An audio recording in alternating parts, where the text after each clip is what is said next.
Hey, resilient leaders. Curious.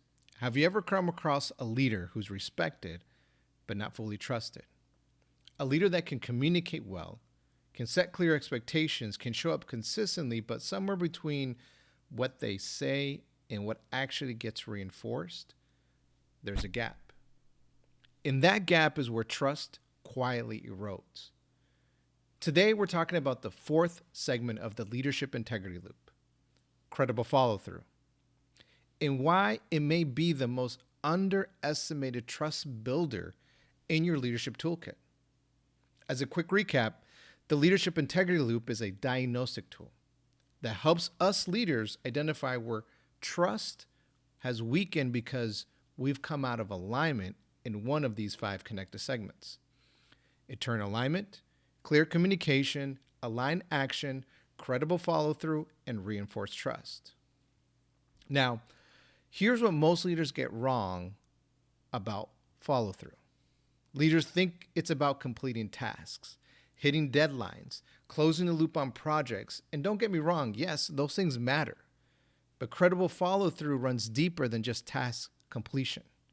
It's about whether your team can predict you, not predict what you'll say, predict who you'll be under pressure. At the end of a hard week, when deadlines are piling up, when priorities are shifting, and when a standard is being tested in real time. Predictability is the currency of trust at the leadership level.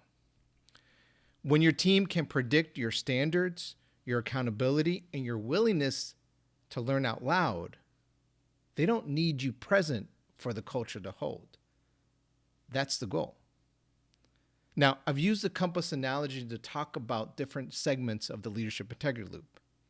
From previous videos, we talked about internal alignment, representing north, which creates clarity inside us as leaders. Clear communication represents east, which makes that clarity visible. And aligned action representing south, which makes that clarity the first visible proof. Credible follow through is west on the compass, and it's for steadiness, because consistency is built on three reinforcement pillars. The first is standards. Standards are not what you post on the wall or include on an onboard document. Standards are what you reinforce or you allow to slide in the moments that actually cost something. Every time you let a standard go unaddressed under pressure, you teach your team what the standard actually is. Not what you said it was, what you showed it was. The second is accountability. Accountability is not punishment, it's clarity with consequences. When accountability is consistent, what I mean is when every person on the team experiences the same expectations and the same response, when those expectations are not met, it builds something rare. It builds fairness.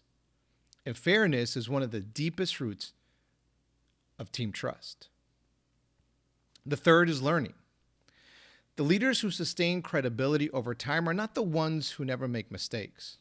They're the ones who make their learning visible. When you openly name what you did or what did not work, what you're adjusting and why, you model a culture where growth is not hidden. In that culture, people can take on more intelligent risks. They bring their problems earlier. They trust the environment. Standards and accountability and learning, this is the architecture of credible follow through. Now, one of the clearest real-world examples of this framework in action is Alan Mulally, who did a turnaround at Ford Motor Company. See, when Mulally took over as CEO in 2006, Ford was on the edge of collapse. The culture was fragmented. Leaders were protecting their own interests. Problems were hidden rather than surfaced. Trust between functions was nearly gone. Mulally introduced something deceptively simple: a weekly business plan review. A meeting where every leader had to report on their projects using a color-coded system.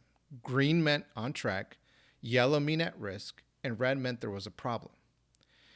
In the first several weeks, with the company clearly in crisis, every single report came back green. No one trusted the environment enough to tell the truth. Then one leader, Mark Fields, who ran Ford of the Americas, showed up with a red. A significant product launch was at risk.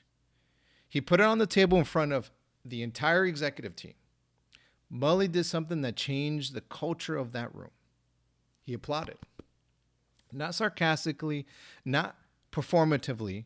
He applauded because someone had just modeled exactly the standard he was trying to establish. That reality was welcome in that room. That problems surfaced earlier could be solved. That honesty was not a risk, it was a requirement. Within weeks, the reports changed. Red and yellow started appearing. Real problems got solved instead of buried. And over the next several weeks, in the next several years, Ford became the only American automaker to avoid a government bailout during the financial crisis. This is what happens when a leader uses standards, accountability, and learning, not as management tools, but as trust-building instruments.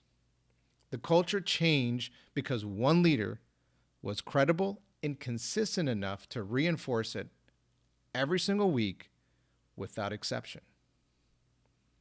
Before you move on from this episode, I want to leave you with 3 questions. These are your credible follow-through diagnostic.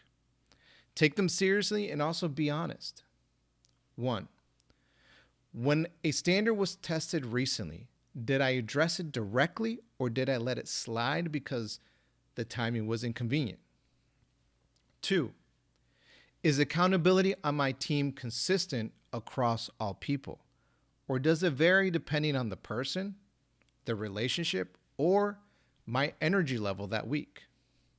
Number 3, when was the last time I made my learning visible to my team? Not my successes, but my learning. Your answers to those 3 questions will tell you more about where trust stands on your team than any engagement survey ever will. The leadership integrity loop only works when all 5 points are active: internal alignment, clear communication, aligned action, credible follow-through, and reinforced trust, which we'll cover in the next episode to close out the series. Now, if this resonated with you, if you recognize yourself or your team in any part of this conversation, I want to invite you to go deeper. I host monthly Peace Boot Camps, a free live 1.5 to 2 hour leadership experience with a small group of leaders, intentionally capped at about 8 to 10 people, where we work through exactly this kind of reset together.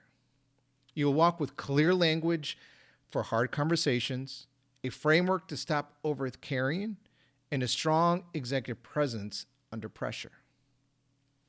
The link to register is in the comments. Now, if you're ready to stop reacting and start leading with clarity, I will see you there. And if this episode added value, subscribe to the Resilient Reset so you don't miss the series finale, as well as other leadership tools that I'll be releasing out there. With that, stay resilient